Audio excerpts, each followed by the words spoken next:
Tutakuwa na hili somo linasema kuongozwa na Bwana. Tumekuwa nao kuanzia Alhamisi, kaja Ijumaa, Jumamosi na Jumapili, leo tunamaliza kuongozwa na Bwana. Tulizungumzia kwa nini inapaswa uongoze na Bwana. Tukaona sababu zilizoko pale. Bwana asifiwe sana. Nilitaja kama 3 tu, lakini zinaweza zikuwa zaidi ya hizo. Kwa mimi ambavyo nilikuwa nimemshirikisha Mungu ndicho alichonipatia, nilitoa 3. Zinaweza zikuwa zaidi ya 3. Lakini pia kwa namna ya jana tukajifunza kwa habari ya nani anapaswa kuongozwa na Bwana. Tukasema sio kila mtu anaweza akaongozwa na Bwana. Ni watu wachache wenye sifa hizi ambazo zilisomwa hapa. Tulisoma kwa habari ya anayemtanguliza Mungu, anamweka nafasi ya kwanza. Mungu anashuka kwa ajili ya kumuongoza huyo mtu. Lakini tukaona kuna utakatifu, ni masharti na vigezo vya kuzingatiwa ili Mungu atuongoze 2021 na miaka inayobaki huko mbele. Lakini kuwa na utii nayo pia leo tutaichambua hapa, tutaiona. Lakini kuna uaminifu na kuna unyenyekevu. Mungu anapenda watu kama hao na anaweza kawaongoza kwa mazingira kama haya. Unaweza kuona mambo mengi umeyapanga, lakini pasipo kuongozwa na Mungu kuna mahali unaweza ukashindwa kufika. Lakini ukiongozwa na Bwana uwe na hakika utafika. Hata kama yatawekwa mabigingi makubwa namna gani, lakini kwa kuongozwa na Bwana huwa tunafika. Hata kama utachokaje njiani. Kuna kanuni moja wanasema, yani afadhali ukachoka ila usikate tamaa. Unajua tunachoka wote, ila matokeo ya kuchoka yanakuaje kwa mtu wa Mungu? Matokeo ya kuchoka sisi kwetu iwe ni faida. Yani kuna mazingira Mungu anasema kwenye kitabu cha Isaya 40:31 kama sijakosea. Ni 40:30 ni 31. Isaya. Ngoja niisome. Isaya 40 nitaisoma. 30 na 31. Anasema hata vijana watazimia na kuchoka na wanaume vijana wataanguka. Bali wao wamngojeao Bwana watapata nguvu mpya. Watapanda juu kwa mbawa kama tai. Watapiga mbio wala hawatachoka. Watakwenda kwa miguu wala hawatazimia. Ni watu gani hao? Ni wale wamngojeao Bwana. Kwa sio kila mtu anaweza kupata nguvu mpya. Sijui unaielewa hiyo point. Ukiwa unaisoma Bible unaisoma mwanzoni, unashuka, halafu unaangalia hizi zilizotajwa huko nyuma kule juu zimeanziaje. Yaani kigezo cha kuongezewa nguvu mpya, kutiwa nguvu mpya, uwe ni miongoni mwa wale wanaomngoja Bwana. Yaani sifa ya kutiwa nguvu mpya, ya kuongezewa hatua, ya kuinuliwa mahali ulipochoka, ni lazima uwe mtu wa kumtumainia Bwana. Ndio maana ya kumngoja Bwana. Tegemeo lako la kwanza ni nani? Kama ni pesa, basi unaweza kuwa umeisha, kwa sababu pesa kuna muda inaweza ikazibika. Kama ni ndugu ambao wana fedha au ni support, ni company ya watu. Hatukatai kuwa na company ya watu, lakini namba moja awe ni Mungu. Mazingira yote ambayo unatamani kuona ukiongozwa na Bwana, namba moja awe ni Bwana. Ndio maana safari yetu inaanza kuoneshwa ni ya namna gani. Safari yetu sio tu ya kuteremka. Yaani kuna mahali inabidi tuambizane tu kwamba okay, kuna mazingira unapoingia kwenye wokovu lazima ujikane. Kuna wakati utapitia mambo mazito yasiyobebeka. Ukawaeleza ndugu, akatuma michango na kila kitu, lakini bado ikashindikana. Lakini ukiwa na Bwana kwenye safari yako, yale mazito Mungu kwake ni fursa ya kukutengenezea utakapopita ukawe salama zaidi. Alafu unapopita wale ambao wamebaki huku nyuma, unaweza kufanyika hatua kwa kuwavuta, unawarushia kamba, unawavuta, unawavusha ng'ambo. Kwa sababu Mungu ndivyo alivyo. Bwana asifiwe sana.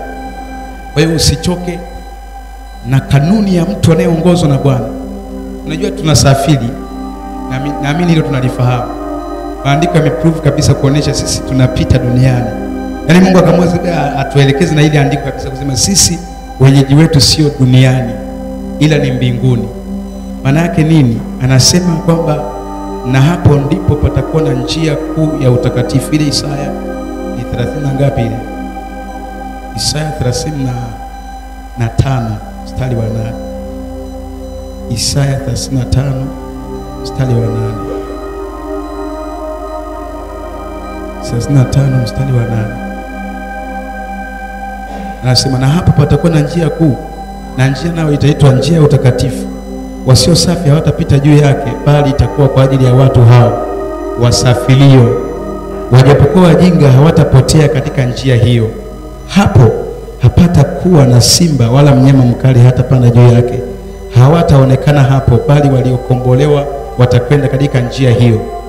Yaani ukisikia tu kuna jina linaitwa njia, basi jue kuna watu wanaosafiri wanapita. Kwa hiyo hakuna maana ya kitu kiitwa njia kama hakuna wanaosafiri wakapita.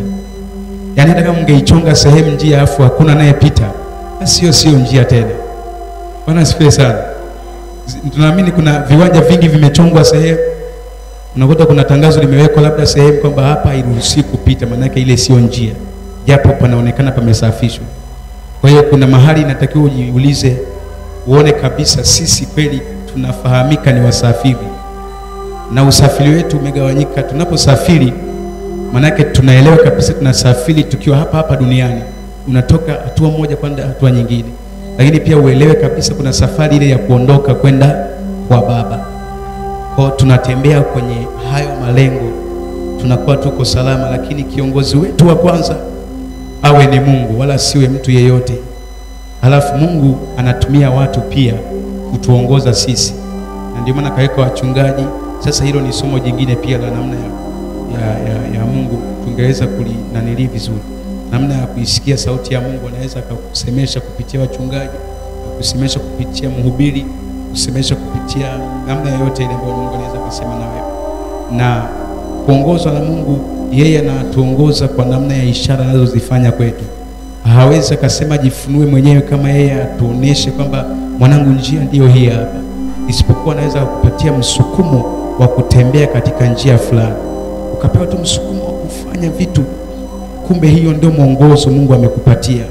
Unachotakiwa kukifanya ni kuendelea kumshirikisha. Sasa leo ninatamani tuzungumzie kitu kimoja cha msingi sana. Kitu cha msingi sana. Tukishika hichi, yani kila mmoja kinamlenga. Yani ili somo kila mmoja linamlenga kwenye hiki kipengele. Kila mmoja, tena waliookoka sasa ndio wanalengwa zaidi. Tena ambao hawajaanza kuisikia sauti ya Mungu na kuelekezwa njia za kupitia, na wale ambao bado Mungu anawapatia elekezi. Hapa ndipo tunataka tuishi kwa siku ya leo. Tutakuwa na pointi moja ya msingi sana. Sasa jana tulisoma kwa habari ya nani anafaa kuongozwa na Bwana. Tukaona kwamba ni mtu mwenye sifa hizo ambazo nimezitaja kwa summary fupi. Sasa ukizikusanya kwa pamoja, unakuja kupata kitu kimoja ambacho leo tunataka tukizungumzie. Bwana Yesu asifiwe sana. Hiki ni kipengele sasa kwenye somo letu linasema kuongozwa na Bwana. Kipengele ambacho tutatembea nacho kinasema kudumu katika kuongozwa na Bwana. Hiyo ndio issue nzito ambayo watu imewatesa wengi. Tunaweza tukaongozwa kwa wiki moja, lakini baada ya kuelewa tunaongozwa na Bwana, wiki inayofuata tukaacha kuongozwa na Bwana, tukaanza kwenda kwa experience. Wokovu sio kwa experience.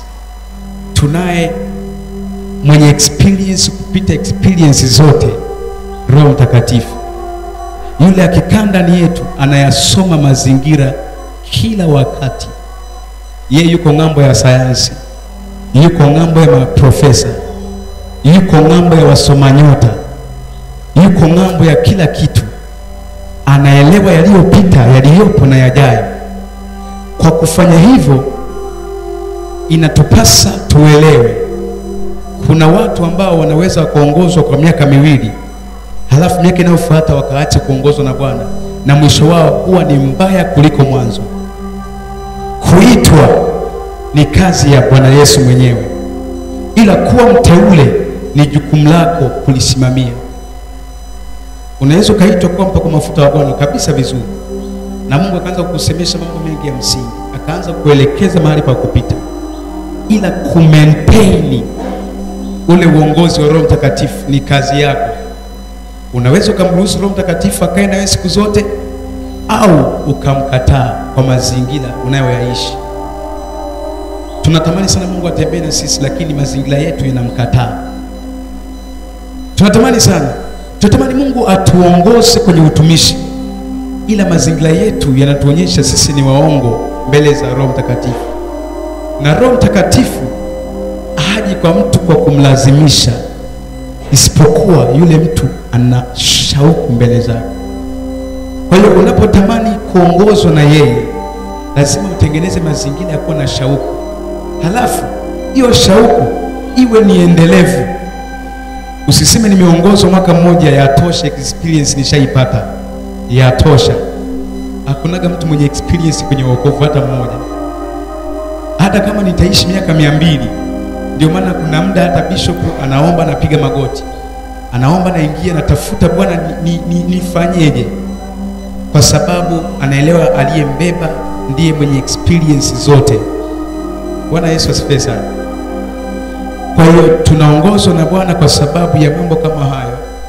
Tuliyasema kule mwanzo, tulitaja kama point 3. Sasa Mungu anaweza akaanza safari na wewe kuanzia leo, akaanza kuongoza 2021. Yes, vizuri kabisa, akaanza safari na yeye. Mepanga vitu vyako kumshirikisha, akaanza kukuelekeza na kuongoza njia utakayoiendea. Atakushauri jicho lake likikutazama. Swali langu, je, utafika mwisho mwema? Heri mwisho wa neno kuliko mwanzo wake. Mhubiri 7:8 kama sijakosea. Mhubiri 7:8. Heri mwisho wa neno kuliko mwanzo wake. Yaani mwanzo ni afadhali ukaanza kwa kawaida, halafu kaendelea kujiweka vizuri unavyoendelea, ili mwisho wako ukawe bora kuliko mwanzo. Ni kimaandiko kabisa. Hagai 2:9 inazungumza hivi kwamba na utukufu wa nyumba hii, utukufu wa mwisho wa nyumba hii utakuwa ni mkuu kuliko wa kwanza. Yaani Mungu kazi zake, ndio maana anaanza kupasoma mwishoni kabla ya mwanzo. Yaani kabla ya kuita anapapiga picha mwishoni, ili anapoanza safari na wewe awe na hakika utafika kule mwisho. Halafu hapa katikati huwa natuachia sisi na bishop, Mungu amemtumia, ametuelekeza asubuhi kwa habari ya hapa katikati. Yaani jukumu la kutembea hapa katikati kufika kule mwisho huwa ni la kwetu. Mungu ajabu sana. Ajabu sana Mungu. Anasikiliza nini unaamua. Unatembeaje kwa kumshirikisha. Halafu hapa katikati unatembea kwa usahihi mzuri. Tulisema Mungu wetu anafanya vitu efficiency. Bwana sifiwe sana. 100%. Kwa ukimruhusu akuongoze, kuna mazingira utafika, utafanya vitu bora kila mahali. Wanapokutafuta, tumwelewe huyu mtu, mtafuteni mapema. Wanakupigia simu, kuna mahali kuna kikao kinaendelea, inabidi kutafuta kwamba mzee, hapa tunafanyaje, mama, hapa tunafanyaje, kwa sababu ndani yako imeonekana roho bora, kwa sababu na kubali kuongozwa na Roho Mtakatifu. Kwa hiyo kuanza kuongozwa na Bwana ni jambo jema, lakini swali langu mchana wa leo ni kwamba, je, unaendeleaje kuyatunza mazingira ya kuongozwa na Bwana, kudumu katika kuongozwa na Bwana? Tutamwona Sauli. Wakati Sauli anatiwa mafuta kwa mfalme, alianza kuongozwa na kuelekezwa, mwelekeo akautazamisha kumtii Bwana kwa uchache sana. Na tunaelewa Sauli anaingia si kwamba Mungu alikusudia aingie. Watu wa Israeli wanatoa wanaishi kwa Bwana, kwa kutusimamishia anatafuta Sauli ya Sauli. Yesu ameongoza kwa miaka yake kadhaa. Hayo sababu roho yake ilikuwa haiko tayari kumaintain maongozi ya Bwana. kumeteni ile kuyatunza mwongozo wa mtakatifu, kutunza utumishi unaoongozwa na Bwana. Ilikuwa ni kazi sana kufika mwisho ulio bora. Kwa hiyo Mungu anaweza kuongoza tangu ulipomjua, lakini shida inakuja pale kufanya mazingira ya kutembea yeye mpaka mwisho wako. Wako wanaoitwa wakatiwa mafuta na watumishi wa Mungu kazi, wanaitwa kwa Roho Mtakatifu na pepo, lakini wanashindwa kumeteni mazingira ya kutembea kwa uwezo wa Bwana. Wanabaki kuwa watu walioitwa, wanashindwa kukidhi vigezo vya kuitwa wateule. Wateule bado wateule ni wachache. Andiko hilo lifikirie vizuri. Watu wengi wameitwa. Unaweza kuitwa lakini usiwe mteule. Kazi ya kuwa mteule ni ya kila siku kustruggle kutafuta uteule. Ukishapata imani kama ni mwisho, unaanza kila siku kukamilishwa. Nilisema ile statement namba ni note tena. Mimi kuwa mtu haimaanishi kwamba mpaka nifike miaka 70. Ninapozaliwa tu tayari ni mtu. Bwana sifiwe. Kufikia miaka 18 haimaanishi kwamba kwenye hesabu ya Mungu kuitwa mtu kwamba haipo. Nina sifa ya kuitwa mtu hata kama sijafikisha miaka 18. Ila haimaanishi kwamba nitakuwa nimeishia pale kuendelea kukua. Kwa hiyo kuna viwango vya ukamilifu tunaendelea kuvikamata kila siku. Sasa hatuwezi kuwa kwa asilimia ambazo pengine tungezipata tusingeendelea kuwa na Yesu tena. Na ndio maana Yesu kazi yake ya msalaba ilikuja kuonyesha kwamba sisi hatuwezi kukamilika mpaka yeye aweko pamoja na sisi. Kwa hiyo maandiko yanasema kwenye kitabu cha Mathayo 5:48 kwamba nani mtakuwa wakamilifu kama Baba yenu alivyo mkamilifu. Inawezekana kabisa kuwa wakamilifu, ila ukamilifu wetu ni kwa kustruggle. Yaani ninaposema ukamilifu maana inamaanisha kwamba nimeshafika, nitulie hapa. Ni Yesu pekee ndiye ameshafika. Ila sisi bado tunaendelea kustruggle. Sisi kama tunanielewa vizuri. Haleluya. Kwa hiyo kuongoza na Bwana ni jukumu la kila mtumishi wa Mungu. Ni mpiga vyombo, lazima aongozwe na Bwana. Usiseme mimi nitapiga tu nyuzi hizo zinazozijua, nitapiga na yeye. Kuna mtu muulize Mungu, kwa natamani Mungu mikono yangu ifanye ninapopiga pepo zianze kulipuka. Alafu Mungu atakuongoza. Utaanza kutuni na namna tofauti. Mapepo yakisikia vidole vyako vinapiga kile kinanda, yataanza kufyatulikia mapepo. Na utakubali Mungu akuongoze. Unajua kwa watu wamechukulia ni kama tunasimama madhabahu. Hiyo sio kweli.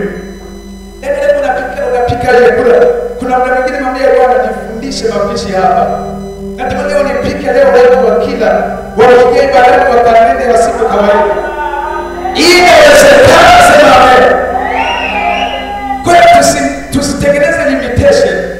Kuna mtu anaweza kusema mimi ni lecturer mahali fulani. Natamani naposhika ile mpaka pende kufundisha.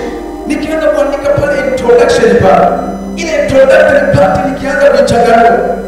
Wale wenye matatizo yote wakisikia msukumo wa kwenda ibadani, halafu wakifika mhubiri atakapoita watu kuokoka, watasogea kuokoka, halafu Mungu anatumia kwa namna tofauti. Nasema hiyo siku naanza sana, halafu wanafunzi wanaosinziaga wote usingizi mwondoka wala kufurahia. Bwana asifiwe sana. Kuongoza na Bwana. Na mazingira tusikalili sana. Nataka nikutoe huo mtazamo ulionao. Yaani mwingine anataka kuomba tu kwamba Mungu niongoze pale anapoona bishop amepanga kuhubiri. Hapo nasikia amefunga na kufunga. Anatafuta Bwana sema watu wako wengi na mimi. Nitawezaje kusimama niwaeleza hao habari njema za Yesu? Nitawezaje kuwafundisha somo gani hasa? Yaani nasahau kumuuliza Bwana, niongoze leo. Nitaenda unakula chakula gani kesho? Bwana asifiwe sana. Lakini kuna wale tulikuwa ndio kutokea kwa kuipiga hiyo nyama ya kitimoto ukapokea sio pale pale. Hata kuna mtu anafanya kuja gari sana. Kuna mazingira zikaje tunafanya vya ajabu ya kawaida kabisa. Unajua Timotheo anaambiwa na Paulo,